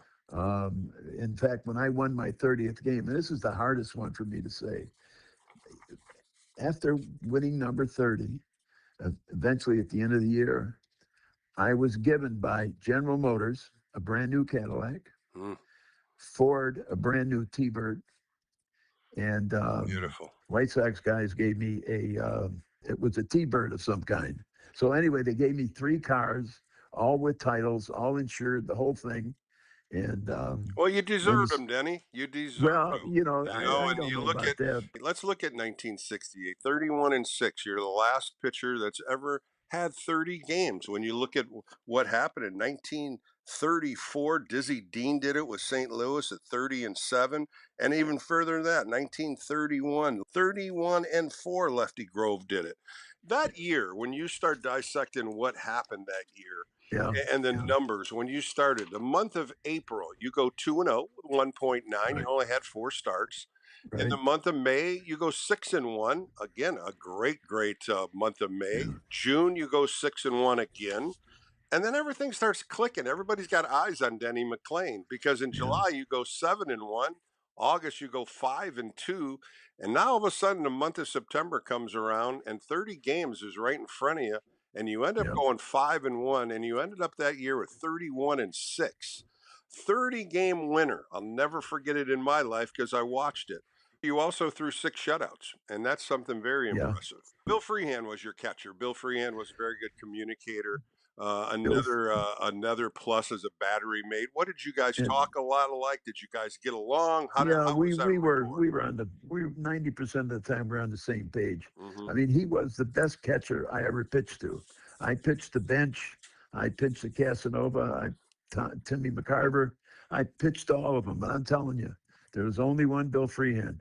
The guy was so insightful when it came to a game. He should tell you before the first inning is over with which guy took the last bathroom break. I mean, I'm telling you, that's how good he was. Yeah. He gave you everything you needed. And when you weren't doing so well, he would wait for the manager to come out like they want to try to pull you out of the ball game. And then when they asked Freehand, what kind of stuff does he have? What is it today? He's not sharp. And then Mayo Smith said, well, you're just off a hair, but so let's go back, let's do it. I said, okay, what part should we do? Because we're not doing any of the other parts very well.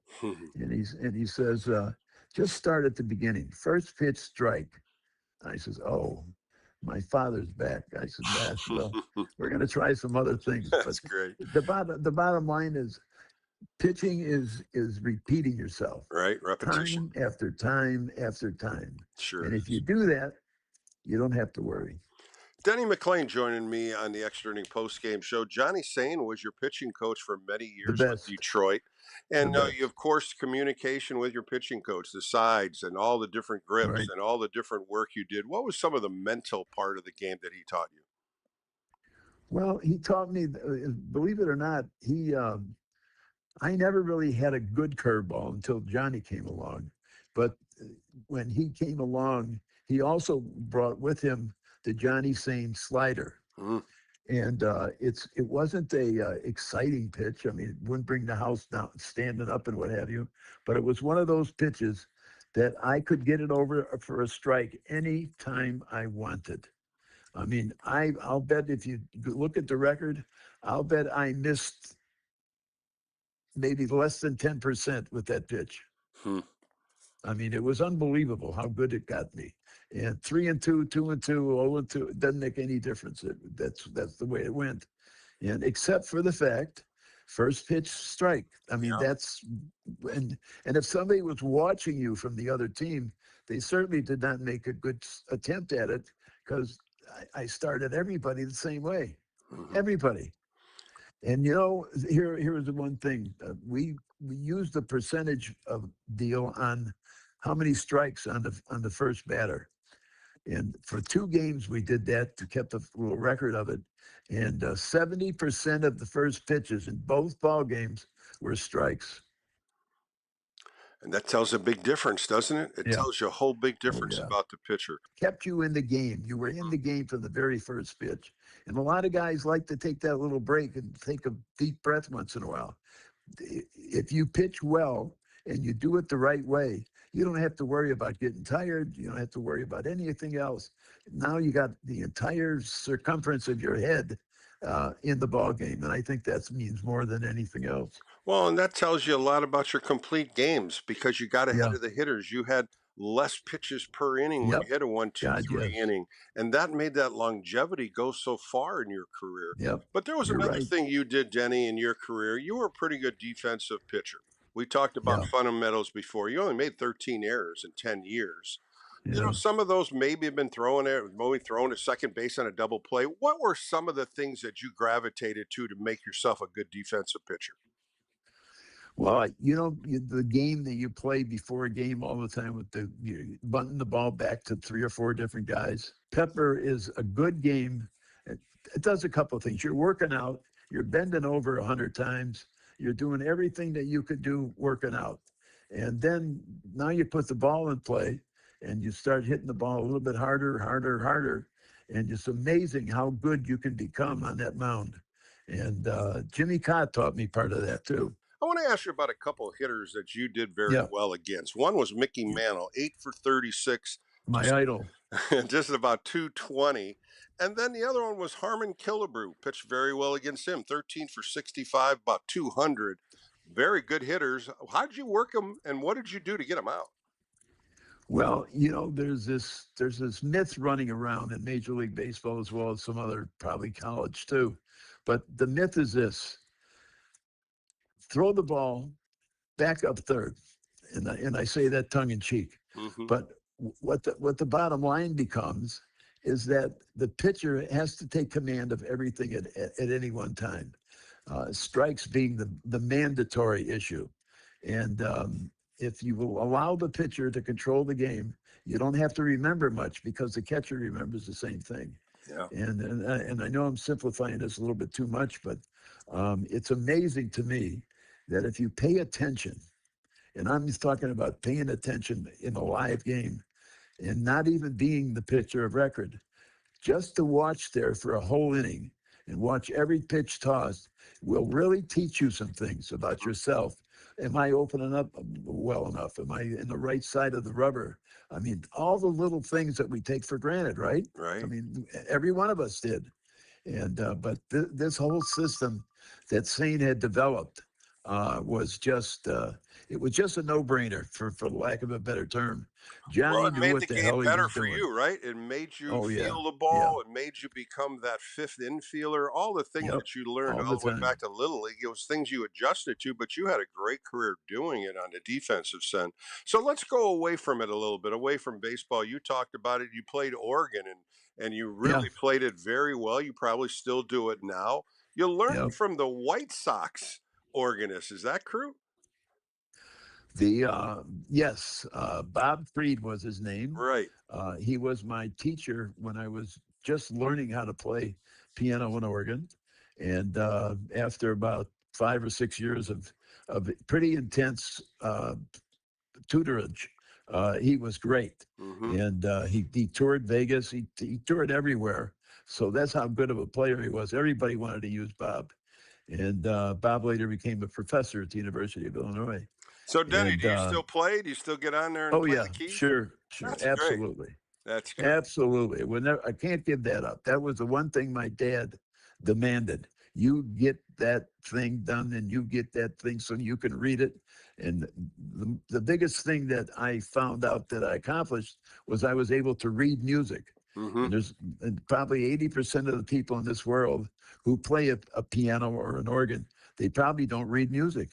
Yeah. I mean, it's just one of those things because you can take it for granted because it doesn't seem to be the biggest problem in the world, but it is. It can certainly be, because if you don't have the ability to read, you can't just take it off the hook and say, "All right, guys, what are we going to play?" Most of those guys probably don't know the song that you want to talk about. So, You're a And great it's a good winner. relaxation from the game Yeah, of baseball, and that probably you're helps you a absolutely lot right, more. Bill.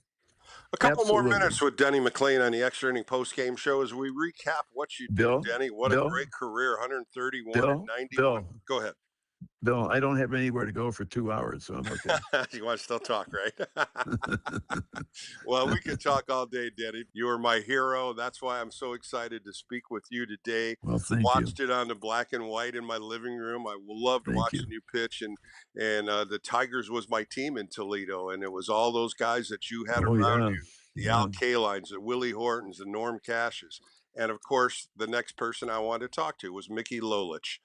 He Oh was yeah. he was your right hand man, a great left hander. I remember something you said. You said, "I'll take 5 Mickey Loliches over anybody," and I love that Yeah. line. He had the greatest arm I've ever seen. The guy never, ever, ever missed a start because of his arm. Never. I mean, and he had, hundreds of starts.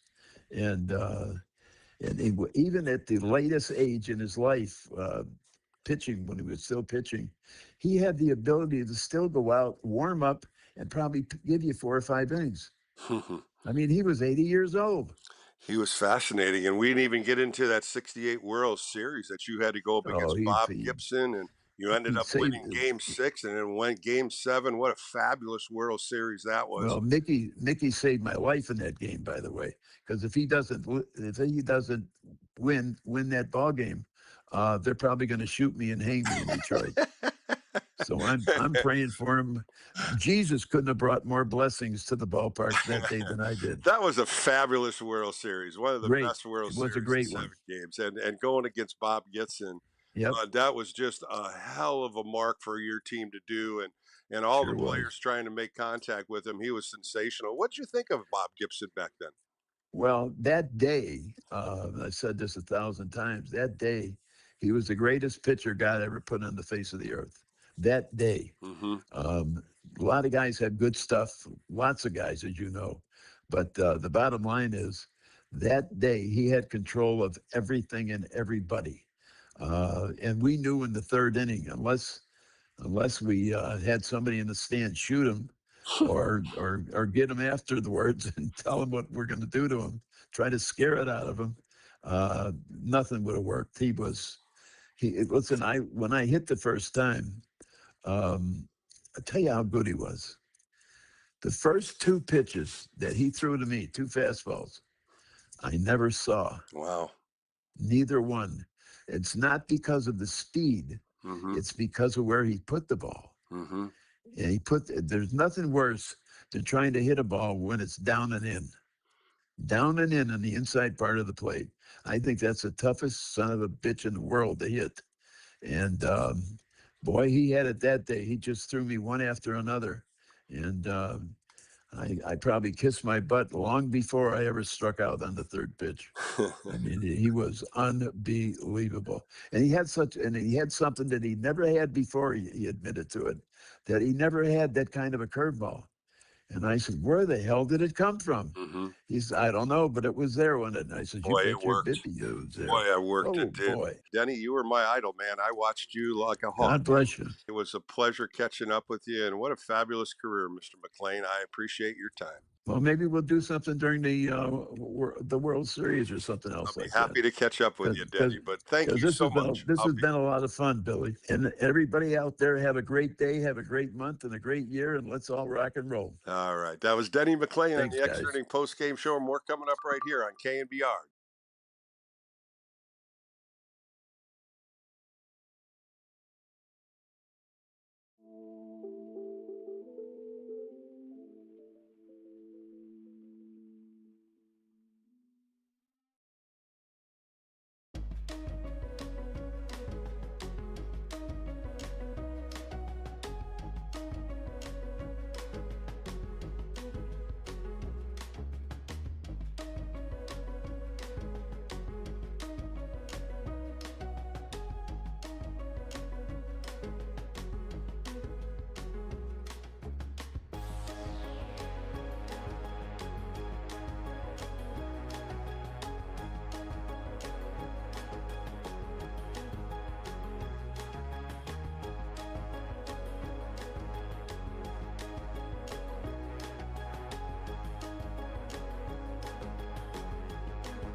from the mound.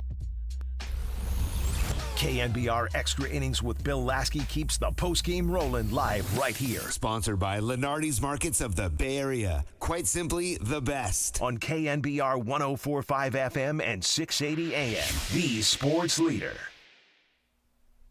Back on the Extra Inning postgame show as a Sunday. I want to thank Denny McClain. What a great interview that was. My boyhood idol. I used to watch Denny pitch so much on my parents' black and white television back in the day when I grew up in Toledo. And Denny McClain in his mid-80s, and he's very seldom does interviews, and I caught him on a good day. And what a sensational interview. I really enjoyed speaking to Denny, and I think a lot of fans did out there. I got a lot of text messages and some DMs. So a lot of good fans loved it, and I just I appreciate you bringing that on to me too, because I love doing these interviews.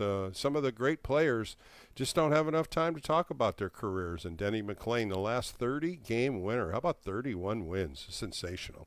All right, coming up next, I sit down with another good friend of mine, and that is Mr. Bobby Evans. Of course, Bobby started with the Giants in 1994 under Brian Sabian. He was a director of the minor leagues. He was director of player development, vice president of baseball operations. He was also a general manager for a few years.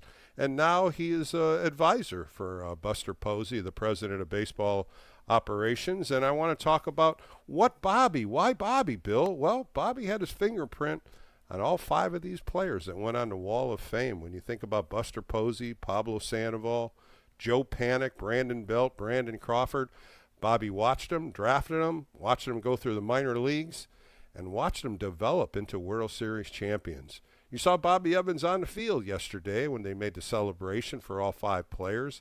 I got to sit down with him on Friday and get his little advice and how he loved these guys and how he felt these guys were going to be good big league players.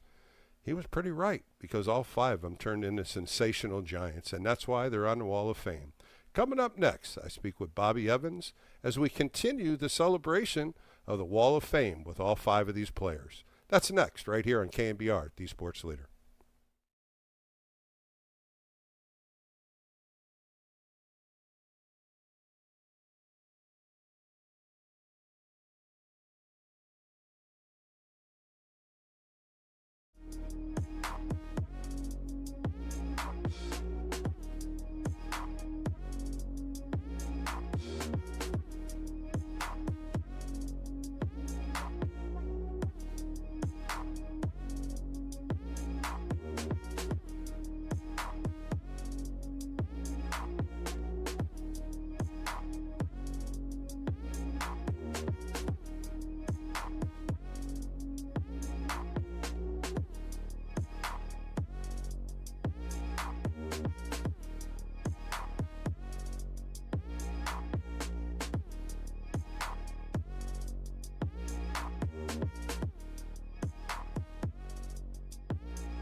Bill is back. Fired up, bringing it, all excited. This is KNBR Extra Innings with Bill Laskey. Sponsored by Lenardi's Markets of the Bay Area. Quite simply, the best. Listen on your Google Home smart speaker by saying play KNBR. Welcome back to the Extra Inning Post-Game Show. I'm delighted to bring a friend on the show. He's currently the advisor of the president of baseball organizations, Buster Posey. Let's bring in Bobby Evans. Bobby, how are you today? Hey, very good, Bill. How's it going? Well, a great celebration. 5 new members are going to the Wall of Fame for the San Francisco Giants, and you had a nice fingerprint on all of them. You were a director of the minor leagues. You were also player development, vice president of baseball operations, and you were also the general manager all over 30 years, a lot of time in a front office, and currently you're still there. What do you think about these 5 gentlemen going on the Wall of Fame? Yeah, it couldn't happen to a better group. I mean, it's fun to celebrate these guys individually as they go up, and then to have this particular group go up together is really unique and special. Each one coming through our farm system, and really the hands that touch them over the years, from special instructors to coordinators to the individual coaches and managers and medical staff and conditioning guys. I mean, just an incredible investment goes into helping each one be successful, but each one in their own right, we're destined for success. We were just fortunate that they were wearing Giant uniforms when they hit the peak and helped us win, and ultimately had a great career, each one. Well, let's get your thoughts on each one of them. I'll throw a name out there, give you a little idea of some of the things they did, and then you give me your overall thoughts on them. Let's start off with Joe Panic. In 2011, he was a first-round pick from St. John's University. He ended up hitting 269, 42 home runs, over 200 base hits, and it was just really a good season for Joe Panic. An All-Star in 2015, a World Series in 2014, a Gold Glover in 2016, and of course the great play against Kansas City in the World Series. Joe Panic, what do you got on him? When we drafted him, it wasn't a high profile pick. I mean, coming out, I think, St. John's, and we had our share of criticism, in our drafts. I mean, people often, the prognosticators give you some feedback, and oftentimes undervalued the players that we selected, and yet he was another one of those, and he wasn't, rolling through the minor leagues, in any way dominant form. He just showed flashes of consistency and a steady hand and making the plays, and he was a great presence on each of these teams he played with in the minor leagues. So when Sabian brought him up to the big leagues, I mean, I think it was really at a time where we had a hole, we had a need. We weren't sure that Joe was the long-term fix, and yet he was. I mean, he came and his game elevated from the moment he hit the diamond at the big league level, and his steady hand defensively, not to mention the bat offensively, being a spray hitter, knowing how to put the ball in play. Just his intellect in the game was very evident very early at the big league level, and now we even benefit from that intellect as he works in the minor leagues, coaching players and influencing our infielders around the system. Well, let's go the combination up the middle. Let's go to Brandon Crawford, 4th-round pick in 2008 from UCLA.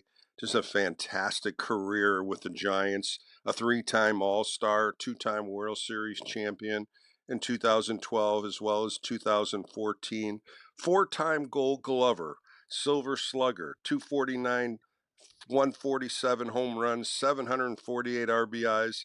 And of course, the 2 home runs, the 2 big home runs, his grand slam at his first at bat, and also the grand slam against the Pittsburgh Pirates in the elimination game. A strong man up the middle, boy. Brandon Crawford has some great years with the Giants. Brandon joked with me that how tough it was for him to get sent down after we brought him up for the first time in 2011, and he had a commitment to being our guy at short, and in 2012 that's what he became. And the budget was a little light in 2012, and it was rushing him upward, but it was time to give him that opportunity, and he took tremendous advantage of it. And was a steady hand. It was hard to keep him off the diamond because he wanted to be out there every day. And yet, he, like all of them, they need their rest at times, but he stayed healthy predominantly throughout his career and really held down the fort at short, and which was a great asset for our pitching staff to have such a steady hand over there, and a double play combination at times, of course, even with Joe Panic. And then offensively, he was undervalued. I mean, people didn't appreciate the value that he brought, the power that he had, and the ability to impact the baseball and hit in RBI situations. And we were very fortunate to have Brandon for such a long run, and a great pickup. We were fortunate he was even there in the draft. I mean, he probably should have gone in the first round in 2008, yet he was there for us, and a Giant fan, a lifetime Giant fan, and a Giant family. And so really excited to see him go up on the wall this weekend. Bobby, he was an elite defender. His hands, his balance, his throws were so perfect. What made him get better as the times went on with the Giants? He worked hard. I mean, Ron Wotus was our infield coach, and Aguasil coming up through the minor leagues as well as even Hector Borg. All of them worked with Brandon, and Brandon was a sponge. I mean, he listened, he learned. He didn't have all the answers. He was very humble, and he worked hard at it, and he made an everyday effort to get better, and he wanted to reach that ball in the hole, make the good throw. I mean, he was blessed with a great arm. I mean, no doubt he was a quarterback, I guess, in high school. I mean, he had a great arm, but he kept that arm healthy. Even at times, where he might have been worn down, he still made an effort to be that defender every single day. Let's look at Brandon Belt. He was a fifth-round pick in 2009. 13 years he played in Major League Baseball, 261 lifetime hitter, over 1,200 hits, 194 home runs, 627 RBIs. 2016, he was a National League All-Star and, of course, two-time World Series champion, 2012 and 2014. And we can't forget about that home run against Washington in the 18th inning, a dramatic home run in the cold weather in Washington. Tell me a little bit about Brandon Belt. I'll tell you, that home run tells you a lot about Brandon Belt. I mean, a steady hand. I mean, he went up every time to work the count, to get his pitch to hit. And I know that he probably had more power potential than he even finished, almost 200 home runs. He probably had even more power in there, but he liked to spray the ball, and some of his best hitting was, especially early in his career, he was really committed to putting the ball into left center field, which created a lot of double opportunities for him. And defensively, again, I mean, there's nobody better that we've seen over the years than JT Snow, but Brandon Belt really competed with that because he worked at it, and he was a big target over there. He loved picking the ball, and so defensively making that 3-6-3 double play, fun to watch.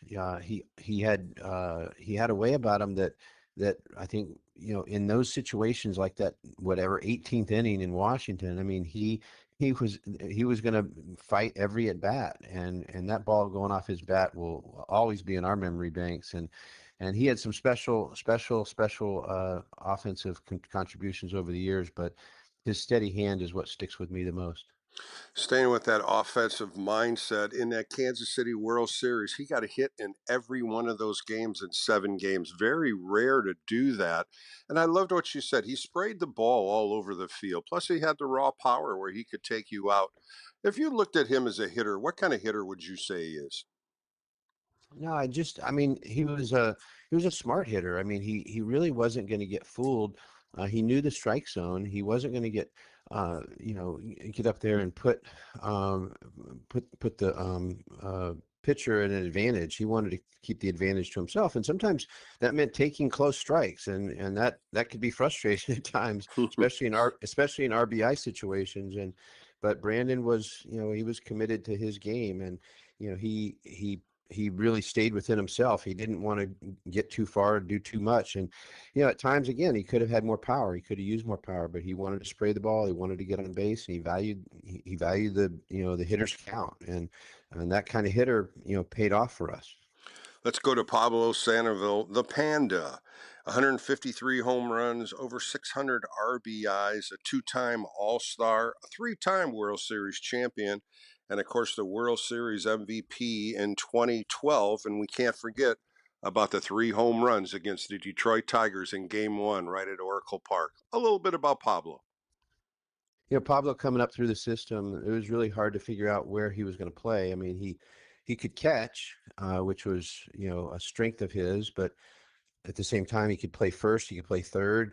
And so it was really hard. I mean, he moved around quite a bit, defensively and offensively. He wasn't disciplined. He swung at everything. And so he put up some good numbers, but how he got there just sometimes was hard because he was swinging at everything. And we came to know that's who Pablo was, and stopped trying to change him and just went with it. And he came up in a year where he had spent a good bit of the season in A-ball, and he made his first appearance in the big leagues, and made a big splash. And he was very, very popular very quickly. His energy, his enthusiasm, his love of his teammates, his love of the game, and his hard-nosed play, and his ability to spray the ball, hit for power. Loved to play. I mean, he played winter ball every year because he just loves the game. In fact, I don't even know if he might still be, batting the ball around this summer for all I know. But I mean, this is a guy who loves the game, and it's fun having him at spring training and seeing him around some of those young kids. And he wore the panda hat and name well that I think that Zito gave him, and he was a fan favorite for a lot of reasons. You think about the 3 home runs in the World Series, but we really don't talk about his defense. As big as the guy he was, he had great ability at coming in on those slow liners, the one-handers, and then his defense backhanding and going up the hole. He was pretty elite defender. Let me hear a little bit about Panda's defense, Bobby. Well, he was such a tremendous athlete. I mean, you look at the body type and you might not realize it, but this guy was an incredible athlete, and that showed no better than himself defensively. And he had the ability to run hard on a first to third or on an infield hit, but he also knew how to come in on the ball. He was aggressive. He had a really great arm. He had a tremendously accurate throwing motion from third. We were very fortunate as to the athlete and player he was, but he knew how to use his skill set to make an impact. Well, let's go to Buster Posey. Of course, he's the president of baseball operations, but 12 years as a Giant. He ended up hitting over 302, 158 home runs, over 700 RBIs, 7-time All-Star, three times won the World Series. He went from National League Rookie of the Year in 2010 to the National League MVP in 2012, a 5-time Silver Slugger Award winner. He'll be in that National Baseball Hall of Fame. As next year, we'll see if he does. But tell me a little bit about really the captain of this team, Buster Posey. Well, he was our quarterback from day one. I mean, he came up in a way where we put him at first, put him 6 or 7 in the lineup, and it wasn't long before we were ready to trade Molina and give him the 4 spot in the lineup. And I mean, this is a guy that led by example. I mean, he's not boisterous, he's not overstated. He is actually very understated, but his presence with our pitching staff. I mean, he took every game. I mean, you look at those games. If you look back at those postseason games and the way he led and managed that pitching staff, I mean, just a tremendous detail that he attended to with this staff. I mean, he caught every one of those games. I mean, no one caught any when he was a starting catcher. He caught every single one of those postseason games, and there was a reason why the staff believed in him, trusted him. But then what he did offensively, that's all the more impactful on our offense. I mean, again, another guy that could spray the ball, probably could have hit more home runs, but sprayed the ball. Knew how to take an approach and find an RBI. Had a nose for an RBI. And I mean, there's a reason why he's our quarterback now, just like he was our quarterback for all those years in uniform. Well, we talk about his defense, of course, the big hit, the home run off Matt Latos in Game 5 in the LLDS, a grand slam, something that they came back in that whole series to end up winning the World Series. But it was such a dramatic moment for Buster, and he's had a lot of those in his career. What do you think about him being a clutch player? No question. I mean, this is a guy that when he was he's the guy you want at bat in a game-winning situation. He's the guy you want. He's going to put the ball in play. He knows how to take the ball deep. He knows how to hit the ball deep as well, going the other way. He's going to be able to find the hole. Even when we signed him long term, one of the reasons we felt so comfortable because his bat his bat was adjustable. His bat wasn't just dependent upon power, and it gave us confidence that he would be able to withstand the rigors of catching and hitting and all for all those years, and he did. Well, Bobby, 5 new members to the Giants Wall of Fame, and like I said, you had a fingerprint on all 5 of them. If you can remember all these 5 players from the beginning to the end, tell me what you would think of one word or maybe one sentence about all of them. Yeah, I mean, just a very special, unique, talented group. And they loved to win, and they were committed to winning. They were all good teammates. They all worked hard for each other. They all believed in the organization and loved the city and loved playing in front of our fans. And they made the game fun. They made the game fun. They made it entertaining. They made it exciting, and they did it together. And they were a humble group, very humble. Well, Bobby, I want to congratulate you because you had a part of all 5 of these. And to see their plaques go on that Wall of Fame, I just want to, like I said, congratulate you on being part of this. It's an honor. Thank you. It's good to be with you, Bill. Appreciate it. That was Bobby Evans on the Extra Inning Postgame Show. More coming up right here on KNBR, the Sports Leader.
The game may be over, but we know you want to talk more ball. So KNBR Extra Innings with Bill Laskey continues. Sponsored by Lenardi's Markets of the Bay Area. Quite simply, the best. We are KNBR 104.5 and 6.8, the Sports Leader. Welcome back to the Extra Inning Postgame Show as we close out a Sunday. Earlier today, the Giants lost a 3rd game of a rubber match, a 3-game series against the Detroit Tigers, 3-1 in 10 innings. The Tigers had 3 runs, 6 hits, 1 error, and the Giants only had 1 run, 7 hits, and 1 error. They're now 49 and 69, 20 games under 500. The Houston Astros come in for a 3-game series. First pitch tomorrow at 6:45. Blade Tidwell gets his second start coming up from AAA. Of course, he had a great game against the Texas Rangers, going 5 innings, only giving up 2 earned runs. I want to thank my guests today, Denny McClain and Bobby Evans. If you missed either one of those interviews, they'll be on the All KNBR podcast. I'll be doing Sports Phone KNBR tomorrow for the post game, so please join me tomorrow doing the post game show.